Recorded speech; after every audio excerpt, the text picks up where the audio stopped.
DG ABC Entrevista, oferecimento, Hospital e Maternidade Brasil.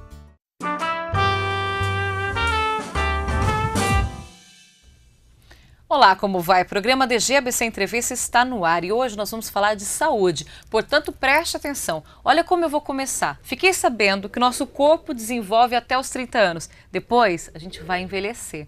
Mas será que a gente quer envelhecer realmente com saúde? Então é bom seguir esse bate-papo que nós vamos ter hoje com o Leonardo Bernaldi, ele que é geriatra. Obrigada pela presença. Obrigado pelo convite. Leonardo, quando a gente fala em envelhecer, acho que para a mulher é um pouco até mais complicado, mas para todo mundo a palavra envelhecer é difícil. É fácil ou é difícil envelhecer com saúde? Olha, a gente tem que seguir alguns requisitos básicos, né? Não pensar que nós somos uma máquina indestrutível, que a parte que a gente comentou, a partir dos 30 anos nós estamos envelhecendo. Então, se a gente se programar e saber que a gente tem que se preocupar com o nosso corpo, é uma coisa relativamente fácil. Hoje, como geriatra, vocês trabalham mais a questão da prevenção? Da prevenção. É isso, tá? Em que sentido? O importante é que, o importante é começar cedo.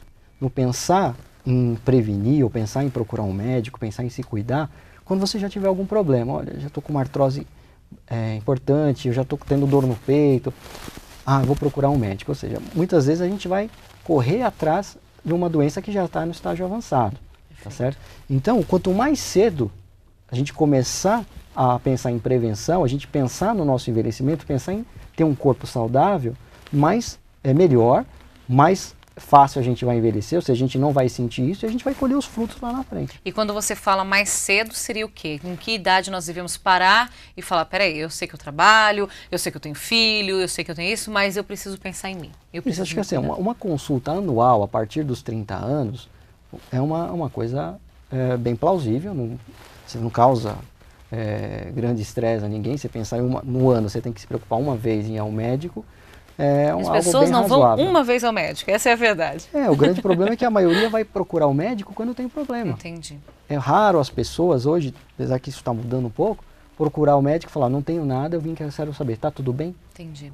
O senhor como geriatra, na questão do idoso mesmo, que o idoso é a partir de 60 anos, quais são as doenças que mais têm acometido, que você vê no seu consultório mesmo? E se tem alguma que, por exemplo, a gente não dá nem muita atenção, mas que tem sido relevante para vocês? As doenças osteometabólicas, tá certo? Osteoporose, articulares, tá certo? As cardiovasculares, diabetes, hipertensão, as insuficiências coronárias, são coisas bastante prevalentes.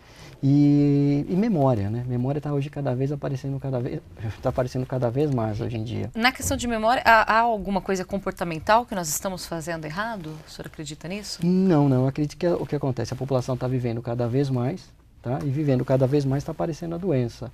Hoje, entre as doenças de memória, o Alzheimer no Brasil é o mais prevalente, tá? É o mais comum. E o maior fator de risco hoje para o Alzheimer é a idade. Quanto mais eu vivo, maior o risco, vai aumentando o meu risco de ter a doença.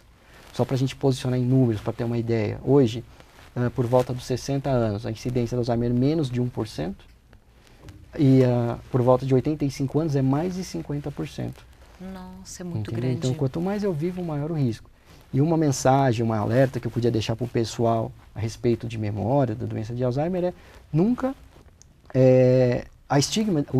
tirar esse estigma que esquecimento é normal no idoso. Olha, ele está ficando esquecido, antes ele ia, comprava as coisinhas dele, controlava a vida financeira, não está conseguindo mais, está com dificuldade, mas está ficando idoso, né, coitado. Então isso não é normal o idoso perder a memória. Quando tiver os primeiros sinais de perda de memória, lapsos de memória, está procurando ajuda, procurando um médico especialista para estar vendo se realmente isso é normal ou não. Não, isso é uma dica muito importante, porque a gente ouve muito falar sobre isso. Não, ele tá ficando velhinho. Tá esquecendo. E até mesmo eles, olha, minha vozinha, vou até conversar com ela. Ela fala, eu tô tão esquecida. Então isso já é um alerta para que a gente, né, que somos os netos, somos os filhos, tomemos uma providência. E na questão do Alzheimer, se for o diagnosticado antes, né, e tudo mais, dá para se reverter o quadro ou é amenizar o quadro? O Alzheimer ele não tem cura hoje, tá? O tratamento, ele consiste em a gente conseguir retardar a doença. Então, quanto mais precoce eu fizer o diagnóstico, mais tempo eu tenho para retardar a doença, ou seja, mais qualidade de vida eu vou dar para esse paciente. Perfeito. Então a palavra de ordem realmente é prevenção para tudo, para gente, para idoso e tudo mais. Só em caráter de curiosidade, como geriatra, existem alguns grupos que devem procurar você, diferente? Tem um pouco de resistência ou não de procurar um geriatra, virar e falar, não, eu preciso de um geriatra. Chega da minha fase de clínico geral, chega da minha fase de pediatra, né? Eu preciso de um geriatra. Como que tem sido isso no seu consultório? No consultório tem no geral, 3 grandes grupos que procuram. Um é aquele idoso que tem vários médicos, tá certo? Tem o cardiologista, tem o endocrinologista, reumato, psiquiatra, e a família já não aguenta mais todo dia ter uma consulta médica e falar, vou procurar um médico que me veja como um todo, tá certo? Esse é um grupo. Tem um outro grande grupo que vai procurando uma forma saudável de envelhecer, programar o seu envelhecimento, aqueles pacientes mais jovens, falam, não sinto nada, mas quero programar, quero saber o que eu preciso fazer para colher meus frutos de uma vida saudável lá na frente. E tem o pessoal que vai, outro grande grupo que a gente vê lá no consultório, é o pessoal que vai com queixa de memória mesmo. Então, esses são os 3 grandes grupos. Se eu pudesse resumir grupos no consultório, seriam os 3 grandes grupos. Perfeito. Leonardo, muito obrigada pela sua presença. O que a gente quer passar sempre na questão de saúde é que as pessoas se cuidem mesmo, procurem os especialistas corretamente e falem que a gente, como ele falou no começo, a gente não é uma máquina, né? Quer dizer, a gente é uma máquina tão perfeita que também falha. Então a gente precisa se cuidar. E ótimas suas explicações e obrigada pela sua presença. Obrigado pelo convite. Pode contar conosco aqui do DGBC TV. E você já sabe, tem dúvida sobre saúde também, pode mandar no dgbctv@dgbc.com.br. Nós tivemos e vamos ter muito prazer em falar para você, tirar a sua dúvida aqui com a gente também no DGBC Entrevista. Até mais!